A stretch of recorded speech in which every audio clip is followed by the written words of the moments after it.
और मैं हूं आपका तारक मेहता। मुंबई में बसी दुनिया ने ऊंधा चश्मा की स्टॉल को मैंने एक सोसाइटी का रूप दिया है और इस सोसाइटी का नाम है Gokul Dham cooperative housing society. आइए ले चलता हूं मैं आपको इस बड़ी सी दुनिया में बसी एक छोटी सी दुनिया में। ये दुनिया जहां बहुत सारे रंग मिलके खेलते हैं, रंग हंसी के, खुशी के, उल्लास के। सारे रंग अलग अलग हैं लेकिन मिलके एक इंद्रधनुष बनाते हैं, इंद्रधनुष खुशी का।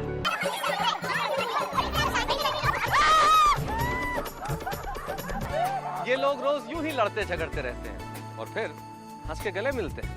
मैं खुद भी इसी सोसाइटी में रहता हूँ, एक ट्रेडिंग कंपनी में काम करता हूँ और अखबार में कॉलम भी लिखता हूँ। और ये है मेरा घर, यहाँ मैं रहता हूँ। हेलो, ये क्या अकेले अकेले बड़बड़ा रहे हो? कोई देखेगा तो क्या सोचेगा? कुछ नहीं, यही कि शादी के बाद अगर पति को बोलने का मौका न मिले तो ऐसी हालत हो जाती है। Very funny. अच्छा ये देखिए, मैं आपके लिए नई शर्ट लाई हूँ। अरे मेरे लिए लाने की क्या जरूरत थी? अपने लिए कुछ शॉपिंग कर लेती। एक्चुअली मैंने मेरे लिए ही 2 नई ड्रेस खरीदी थी जिसके ऊपर ये शर्ट फ्री मिला। क्या? हाँ। ये है अंजलि, मेरी बिटर यानी कि बेहतराफ, मेरी पत्नी अंजलि। आइए सबसे पहले परिचय करते हैं मेरे सबसे खास दोस्त और मेरे पड़ोसी जेठालाल से।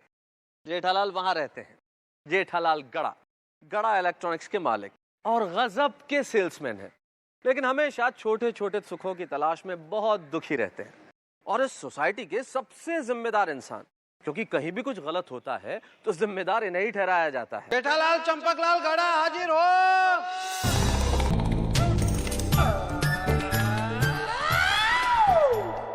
योर ऑनर, ये है जेठालाल चंपकलाल गड़ा,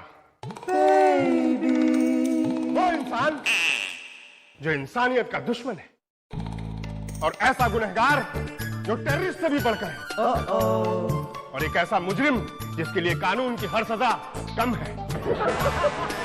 योर ऑनर, इसकी वजह से गोकुल धाम सोसाइटी में रहने वालों का जीना हराम हो गया है। इसकी करतूतों को अगर किसी टेररिस्ट को भी बताया जाए तो वो मारे शर्म के अपने सर पे बम फोड़ लेगा।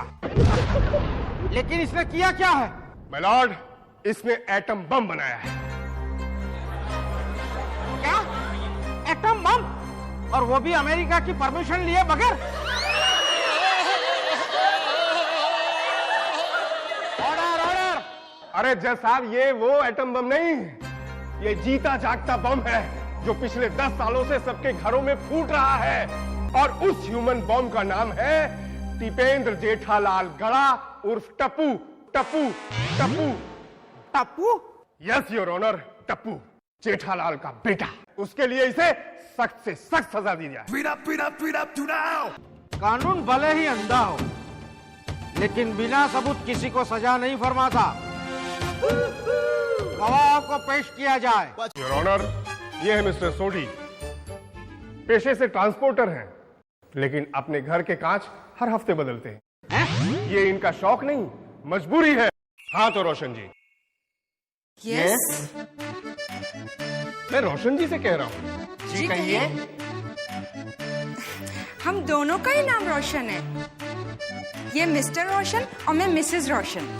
जज साहब, ये जेठालाल और उसके बेटे ने हम दोनों का जीना ही हराम कर दिया है। सर नाक में दम करके रख दिया है। ना दिन में जी सकते हैं ना रात में सो सकते हैं जी। अरे पहले आप गीता की कसम तो खाइए। ओ वकील पाजी, आप भी कमाल करते हो। मेरी बीवी रोशन के होते हुए मैं मनसुखी गीता की कसम कैसे खा लूं? ऑनर, मेरे अगले गवाह हैं मिस्टर एंड मिसेस हाथी। मिस्टर एंड मिसेस हाथी हाजिर हो। अरे वो सो रहे हैं, उधर उठाओ उनको पहले। चलो, बुला रहे हैं। 2 गोली सुबह 2 गोली शाम को।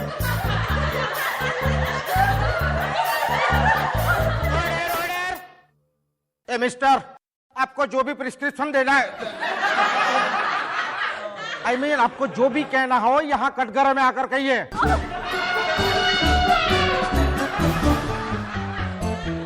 पहले तुम जाओ या मैं जाऊँ? अरे टेढ़े हो के आओ, आ जाएंगे।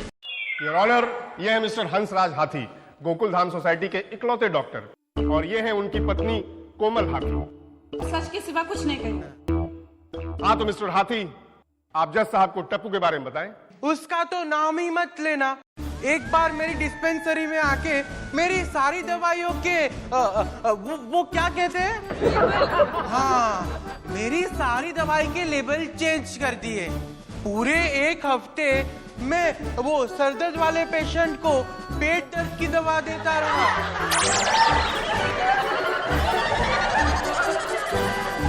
जज साहब, आपको पता है इनकी गलत दवाइयों की वजह से मेरे भाई का क्या हाल हुआ? उसने दांत दर्द के लिए दवाई ली थी और उसके सारे बाल झड़ गए। जज साहब, जेठालाल को अपने बेटे का नाम टप्पू से बदलकर पोटेशियम साइनाइड रखना चाहिए था। ठीक है, अब आप जा सकते हैं। योर ऑनर, मेरे अगले गवाह हैं mister and Mrs Iyer. Mister and Mrs Iyer हाजिर हो। ये गवाह है? जी जज साहब। जज साहब, मैं बिल्कुल सच बोलेगा। योर ऑनर, ये है मिस्टर अय्यर, हमारे देश के उभरते हुए साइंटिस्ट। और ये हैं बबीता जी, फिल्म इंडस्ट्री की मशहूर डांसर थी ये। ओह आई सी। हाँ तो मिस्टर अय्यर, जज साहब को टप्पू के बारे में बताएं। जेठालाल मड़िया, टप्पू मड़िया, रंड मड़िया, तांगड़ा मणिगण बंदरू पोपो, रम्मप्प कंदर नल्लल। करेक्ट। क्या करेक्ट? क्या करेक्ट? क्या ये क्या बोला?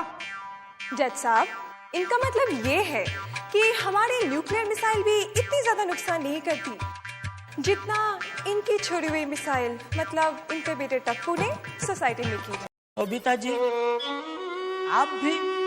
आई एम सॉरी जेठालाल, पर यही सच है। अरे आप तो मेरी आखिरी इच्छा थी। मतलब मेरी आखिरी उम्मीद थी। आप जा सकते हैं। अरे तुम नहीं। ऑर्डर। अब आप जा सकते हैं। योर ऑनर, मेरे अगले गवाह हैं मिस्टर एंड मिसेस भीड़े। मिस्टर एंड मिसेस भिड़े हाजिर हो। योर ऑनर, ये है मिस्टर आत्माराम भीड़े, जो कि शिक्षक हैं। और ये है इनकी पत्नी माधवी भीड़े, जो एक पत्नी है। हाँ तो मिस्टर भीड़े, टप्पू के बारे में कुछ बताएं। जज साहब, बच्चे तो हमारे आंगन का फूल होते हैं, लेकिन इसका बेटा टप्पू फूल नहीं है, इसके जिंदगी की सबसे बड़ी भूल है, और जिसकी सजा पूरी सोसाइटी भुगत रही है।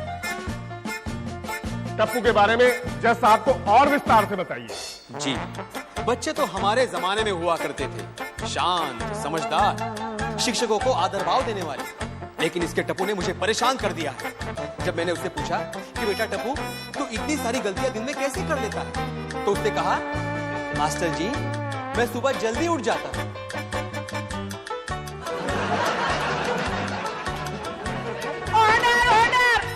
मैं तो कहता हूं इसको और टप्पू को दोनों को सोसाइटी से बाहर निकाल दिया जाए।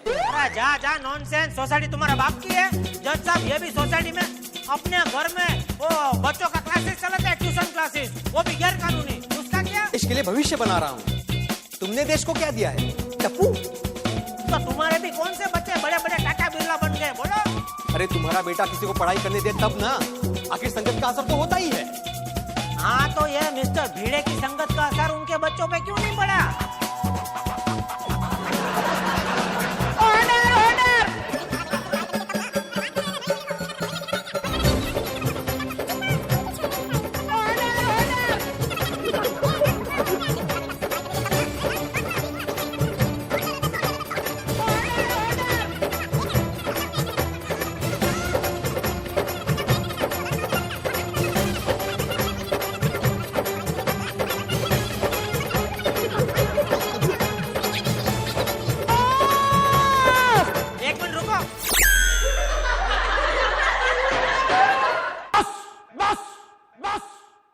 अब किसी और गवाह की जरूरत नहीं है। जेठालाल, इससे पहले कि तुम इस दुनिया से साफ हो जाओ, तुम्हें अपनी सफाई में कुछ कहना है? जज साहब, बस हो गई अपनी सफाई। अरे जेठालाल, ये अदालत तुम्हें दफा 420, 840, 307, 612, 750, 250, 199 के तहत तुम्हें गुनहगार ठहराती है और तुम्हें सजाए काला पानी, नींबू पानी, पानी पूरी, खर्चा पानी सब एक साथ सुनाती है।